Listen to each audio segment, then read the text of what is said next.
Salam sejahtera, terima kasih karena bersama dengan saya di Nazilin Unity Channel. Kes Abang Belon akhirnya di BKL ceritakan perkara yang sebenarnya. Adalah tidak adil untuk kita bercakap bagi satu pihak saja. Ramai orang yang cuma mempertahankan Abang Belon semata-mata.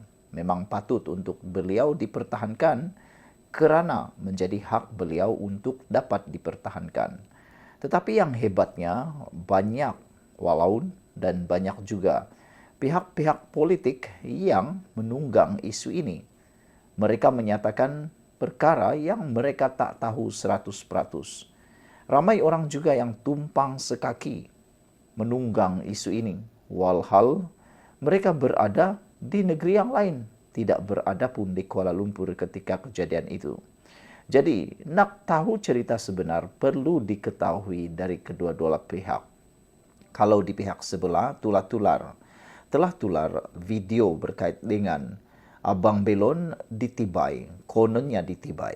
Tapi rupa-rupanya ini penjelasan sebenar secara sah daripada Dewan Bandaraya Kuala Lumpur. Berikut adalah kenyataan media Dewan Bandaraya Kuala Lumpur tindakan ke atas penjajah tanpa lesen di Jalan Tuanku Abdul Rahman. Dewan Bandaraya Kuala Lumpur mengambil maklum mengenai penularan sebuah video melibatkan insiden membabitkan tindakan penguatkuasaan ke atas penjajah Belon tanpa lesen di kawasan Jalan Tuanku Abdul Rahman pada 28 Mac sekitar jam 11.50 malam. Di BKL ingin menjelaskan situasi sebenar berhubung perkara ini. Ketika melakukan rondaan berkala, anggota penguatkuasa Dewan Bandaraya Kuala Lumpur mendapati kehadiran beberapa penjajah tanpa lesen yang menjalankan aktiviti perniagaan di laluan pejalan kaki Jalan Tuanku Abdul Rahman.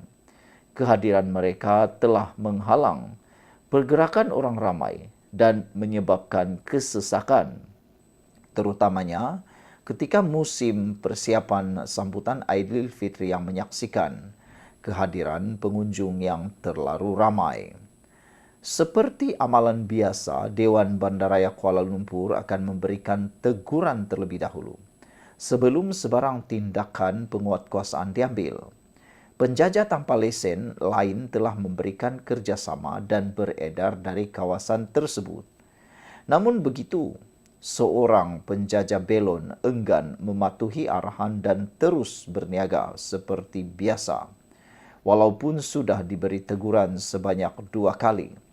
Ketika teguran ketiga diberikan, penjajah Belon tersebut bertindak agresif dan berlaku sentuhan fizikal apabila beliau menolak petugas penguatkuasa yang sedang menjalankan tugas. Bagi mengelakkan keadaan menjadi lebih tegang dan menghalang kemungkinan insiden yang lebih serius, anggota penguatkuasa berpakaian preman bertindak pantas untuk menenangkan dan memisahkan penjajah terbabit daripada terus mengasari petugas penguatkuasa. Situasi menjadi tegang apabila beberapa penjajah lain cuba campur tangan, namun keadaan berjaya dikawal dan ditenangkan tidak lama kemudian. Tiada kecederaan dilaporkan dalam kejadian ini. Tindakan tegas akan diambil terhadap mana-mana pihak yang menjalankan perniagaan tanpa lesen sah serta mengganggu ketenteraman awam. Kawasan Jalan Tuanku Abdul Rahman merupakan lokasi tumpuan ramai. Lebih-lebih lagi untuk membuat persiapan akhir menyambut Syawal dan DBKL bertanggung jawab memastikan keselamatan, kelancaran pergerakan orang awam serta pematuhan terhadap peraturan yang ditetapkan. Walau bagaimanapun DBKL akan menjalankan siasatan lanjut dan mengambil keterangan daripada semua anggota penguatkuasa yang terlibat dalam insiden tersebut. Sekiranya perlu, DBKL juga akan meneliti penambahbaikan prosedur operasi standard SOP dalam tindakan penguatkuasaan bagi memastikan sebarang perkara yang tidak diingini dapat dielak dari berlaku. Satu laporan polis telah dibuat oleh penguatkuasa yang terlibat dalam kejadian ini. DBKL ingin menegaskan bahwa tindakan penguatkuasaan ini dilaksanakan tanpa mengambil kira sebarang latar belakang kaum. Penguatkuasaan adalah berdasarkan peraturan yang telah ditetapkan dan tidak mempunyai sebarang motif perkauman. Sehubungan dengan itu, DBKL memohon kerjasama semua pihak untuk menghentikan hebahan sentimen serta spekulasi negatif dan tidak bertanggung jawab yang boleh mengeruhkan keadaan selain turut menyeru agar peraturan yang ditetapkan dipatuhi. DBKL akan berusaha untuk terus memastikan keharmonian dan keselamatan awam sentiasa terpelihara menurut laporan di dalam kenyataan media rasmi ini. Disampaikan oleh Unit Media Jabatan Perancangan Korporat Dewan Bandaraya Kuala Lumpur 29 Mac tahun 2025. Sekian dulu untuk kali ini. Jangan lupa tinggalkan komen Anda, tekan butang subscribe. Salam sejahtera, terima kasih kerana bersama dengan saya di Nazilin Unity Channel. Saudara-saudara sekalian, isu tentang Abang Belon kini makin menjadi panas. Yang paling ditunggu-tunggu oleh rakyat Malaysia ialah apa komen daripada pemimpin agama yang ada di Malaysia. Kerana ianya kini makin hangat dan paling luar biasa, ramai netizen khususnya para pengikut politik di Malaysia cuba mengaitkan insiden itu dengan bangsa tertentu dan agama tertentu.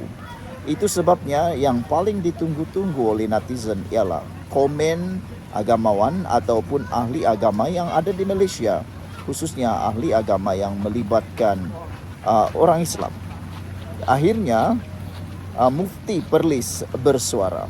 Kita tahu Mufti Perlis merupakan antara mufti yang paling dihormati di Malaysia. Kata Mufti Perlis, "Ya Allah, ambillah tindakanmu pada yang zalim," kata mufti tersebut. Mufti Perlis Muhammad Asri Zainul Abidin berdoa supaya Allah mengambil tindakan terhadap pihak yang zalim. Isu dan ulasan komen daripada Mufti Perlis ini mendapat perhatian yang sangat banyak daripada netizen. Sehingga kan di dalam ruangan komen di Malaysia kini ada pelbagai komen, bahkan berpuluh-puluh komen daripada netizen berkait dengan isu tersebut. Kata Mufti Perlis, doa itu dititipkan bersama video seorang penjajah belon terlibat dalam pergelutan dengan penguatkuasa Dewan Bandaraya Kuala Lumpur DBKL menjelang tengah malam pada Jumaat. Ya Allah, dalam kemuliaan Ramadan ini kami memohon kepadamu, Engkau ambillah tindakanmu ke atas mereka yang zalim, kata beliau. Mereka membiarkan apa yang jelas salah, tapi mereka berkeras kepada hamba-hambamu yang lemah. Engkau berikan rezeki yang banyak kepada hambamu yang kesusahan ini, tulis beliau lagi. Asri menulis komen itu ketika berkongsi semula video asal dari Facebook pemimpin pembangkang Syahidan Kasim.